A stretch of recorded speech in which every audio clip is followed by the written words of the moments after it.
उद्बोधन भाग 2। तुमने इतनी बार शरीर परित्याग किया है कि तुम्हारी कुल हड्डियों को इकट्ठा किया जाए तो हिमालय पहाड़ बन जाए। तुम दुखों से व्याकुल होकर इतने आंसू बहाए हो कि उन्हें जमा किया जाए तो प्रशांत महासागर बन जाए। तुम राम, कृष्ण, ईसा, मोहम्मद, बुद्ध, महावीर, विश्वामित्र, वशिष्ठ सबके समय में थे। तुमने उनका भी तो सत्संग उपदेश सुना है, पर माना अपने मन का है। उनका एक भी नहीं माना है, इसीलिए तुम्हारी यह दशा हो गई है। आज तुम विनाश के नज़दीक पहुंच गए हो। अगर अब भी तुम समय के महापुरुषों की बात नहीं मानते हो तो तुम्हारी ये सारी मनमानी एक न एक दिन तुम्हें पत्थर योनि पहुंचाकर छोड़ेगी। मनुष्यों, तुम सिंह हो। भले ही आज अपने सिंहत्व को भूल गए हो। जिस दिन तुम्हें अपने स्वरूप की सच्ची पहचान हो जाएगी, उसी दिन तुम्हारे एक दहाड़ मात्र से काम, क्रोध, लोभ आदि भेड़ बकरे की तरह भाग खड़े होंगे। अतः उठो, जागो और अपने स्वरूप का अनुभव पाने में जुट जाओ। इन सांसारिक वात्या चक्रों में रहते हुए अपना काम निकाल लो।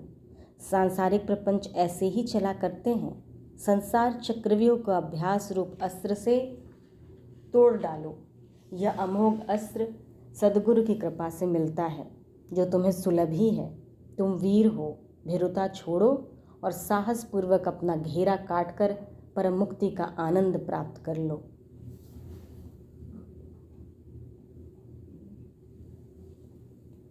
अपनी कमजोरियों को देखकर हताश मत हो। दूर का रास्ता गिरते उठते ही तय होता है। गिरने से निराश होना अच्छा नहीं। मंजिल बहुत दूर है, इसलिए गलतियों से मत घबराओ। यदि गिरते हो तो साहस बटोर कर उठने की कोशिश करो और हिम्मत के साथ चल पड़ो।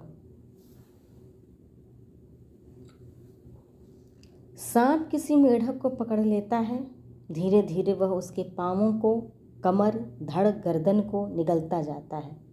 तब भी मेढक जब तक उसका मुंह बाहर रहता है, सामने आए हुए कीड़ों को पकड़कर खाता रहता है। जाने की नौबत है, फिर भी सोचता है उन्हें खा लूं। उसी प्रकार ऐ इंसान, काल सर्प तेरे जीवन का अधिकांश तो निगल ही चुका। क्या अब भी भोगों से तेरा जी नहीं भरा? अब भी तो चेत कर।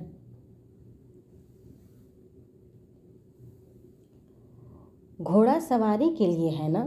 कोई भला आदमी यदि सारी उम्र घोड़े को खरहरा देने और खिलाने पिलाने, मोटापा चढ़ाने में ही लगा रहे, सवारी एक दिन भी न करे, तो उसकी भारी मूर्खता हुई ना। तुम्हारा यह मूल्यवान जीवन ईश्वर प्राप्ति के लिए मिला है। यदि सारी उम्र इस नश्वर शरीर को सजाने संवारने और क्षुद्र जरूरतों को पूरी करने में ही बिता दो तो यह क्या समझदारी हुई? भले आदमी, इस पर उतना ही ध्यान दो जिससे यह स्वस्थ बना रहे। बाकी समय ध्येय साधन को समर्पित कर दो।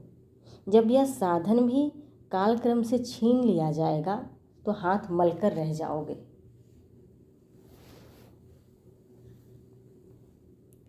अंदर से सभी बेपर्द हैं।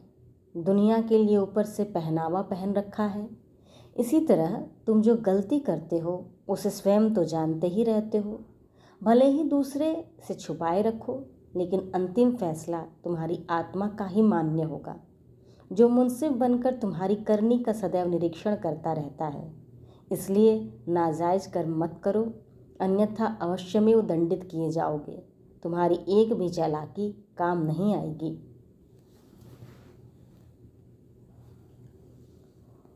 मौत से तुम डरते हो इसलिए कि तुमने कोई गलती की है। अगर अपने कर्तव्य का ठीक ठीक पालन किया होता तो मौत से डर नहीं होता। जिसने इस रहस्य को जाना उसके लिए यह सबसे प्यारी चीज़ हो गई। महात्माओं ने तो हंसते हंसते मौत का वर्ण किया।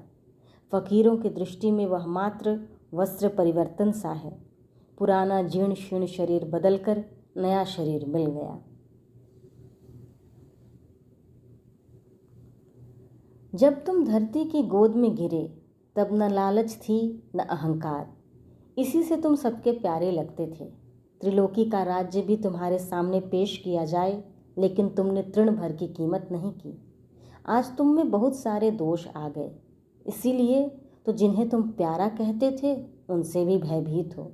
तुम्हें आज भगवान को छोड़ने में कोई हिचक नहीं, ठगी चोरी छोड़ने में बड़ी हिचक है। आज तुम शैतानियों के भंडार बन गए हो। याद रखो, जब तक बच्चे जैसा निष्कपट, निरहंकार, निष्काम नहीं बनोगे, तब तक जीवन